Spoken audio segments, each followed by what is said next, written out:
Here is the quick tutorial for Serenity RV in Waveland. As you can see, this is a mobile home park all straight in a row with a couple RVs. So we're gonna go ahead and first do a quick walk around and show you everything you have to do from the outside. We typically have the RV propane tanks turned off.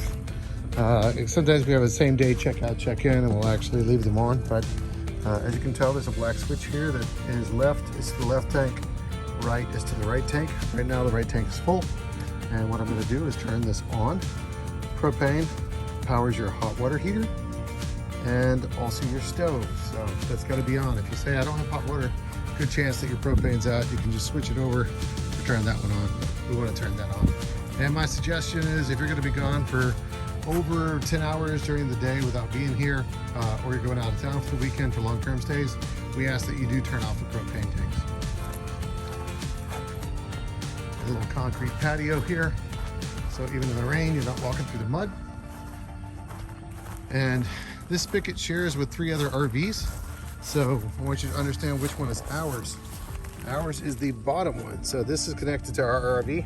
I typically have it off. I have had an RV flood before that someone left the sink on, and this was on when they went away for the day, and it flooded out the whole place, because I'll tell you why those aren't like normal homes.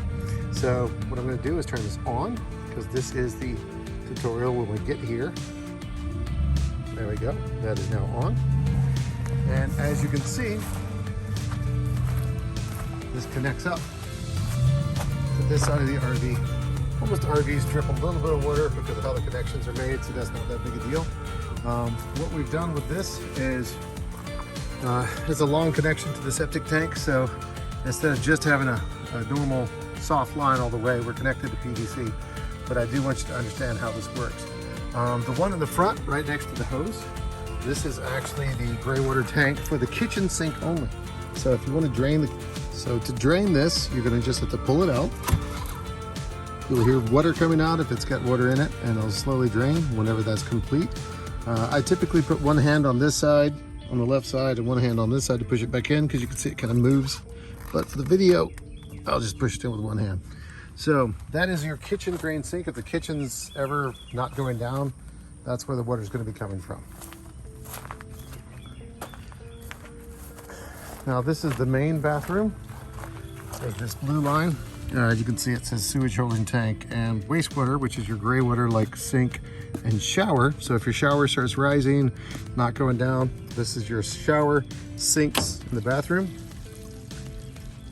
There wasn't much in there, it's empty now. And this is your toilet or sewage holding tank. And right now you can hear that flowing out.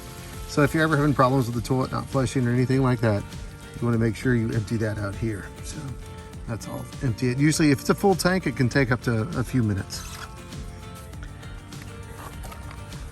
And that is the basics on how the outside works. And then I'm just going to walk over real quick to the front door and the lockbox so you understand how this system works.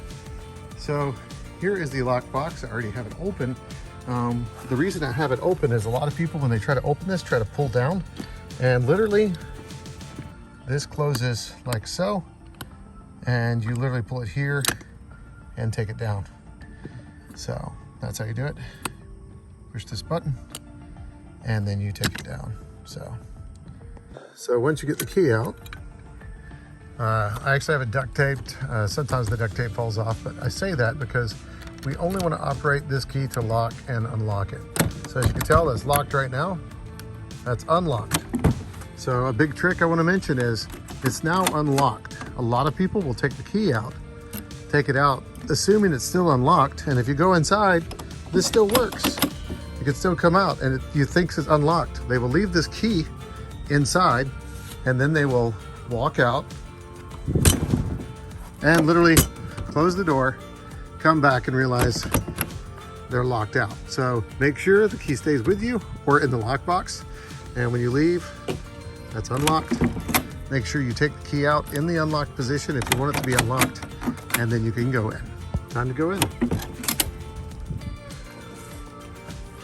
I've gone ahead and turned on the lights manually.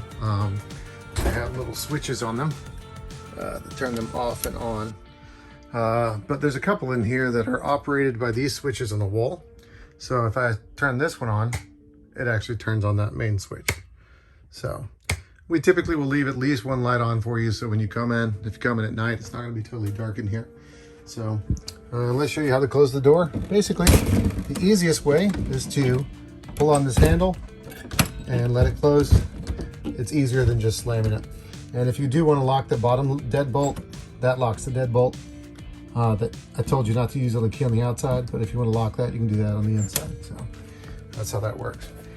This is your basic freezer. It's typically set to auto. This can run off gas and electric. And then coldest. If it ever says a problem with gas and for some reason something's happening, you want to make sure that you have propane in your tanks too. But it's an idea of the size of your fridge and an idea of the size of your freezer. Here's a quick how-to on these propane stoves. We typically keep lighters in the second drawer. And if I want to use any of these, let's say right rear, I'll turn this on to light high. Oh, not that one.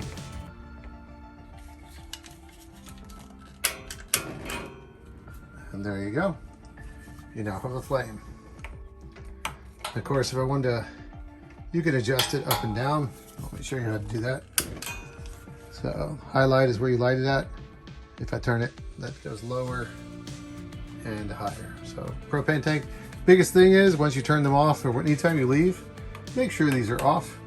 We highly recommend don't use the stove because most people, they are a pain in the butt to light. So what we did is brought a beautiful toaster oven that you can use for all your baking goods. And I think this one, yes, this one is a convection stove also.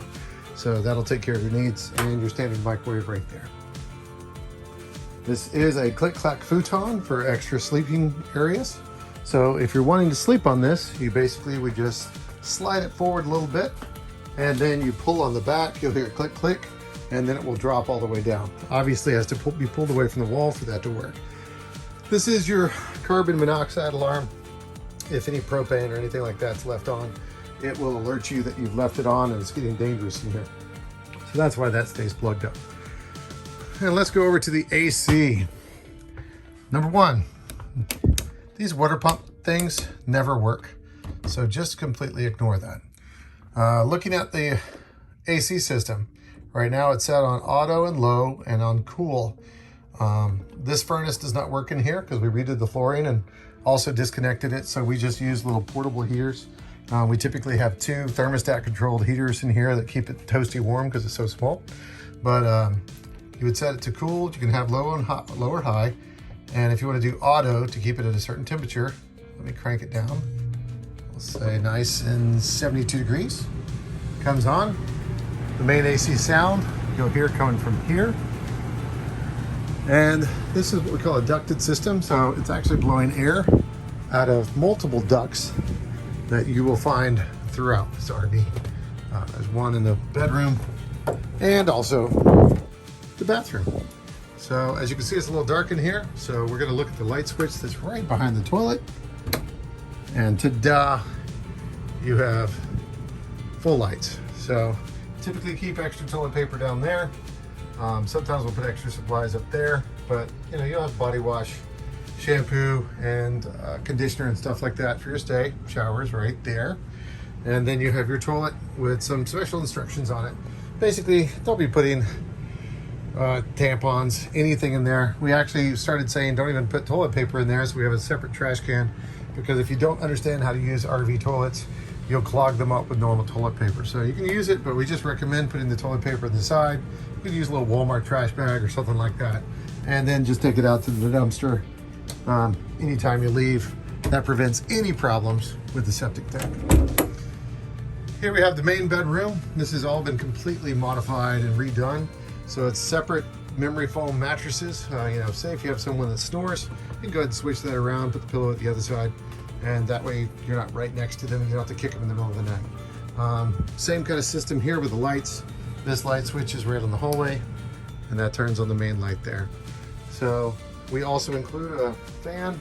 It's usually here, sometimes it's put up here, but if you want a little extra flow or you like the sound of the air at night, you can have that running.